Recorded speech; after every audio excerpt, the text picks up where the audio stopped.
Kuna mlango ambao ni mpana, upana wake ni mtu kutembea zaidi ya miaka 40 mpaka 70 huko katika maeneo ya Sham.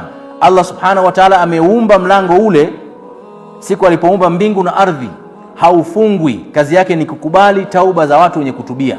Siku ambayo utafungwa ni siku ambayo jua litachomoza kutoka magharibi, ambayo ni siku ya Kiyama, ndio mlango ule unafungwa. Maana yake nini maneno haya Mtume sallallahu alaihi wasallam katika eneo hili la mwisho? Ni kwamba mlango wa tauba ni mpana kweli kweli. Mlango wa tauba ya Mwenyezi Mungu ni mpana, ambaye mtu anaweza akatembea kuanzia mwanzo wa mlango mpaka mwisho miaka 40 mpaka 70. Sasa mlango wenye upana kiasi hicho, kuna dhambi kubwa kiasi gani mtu atakayekuwa nayo itashindwa kupita kwenye huo mlango? Hakuna dhambi ambayo mwanadamu anaweza kuifanya ikawa kubwa ikashindwa kupita katika mlango wa tauba ambao Allah subhanahu wa ta'ala ameweka na uko wazi mpaka siku ya Kiyama.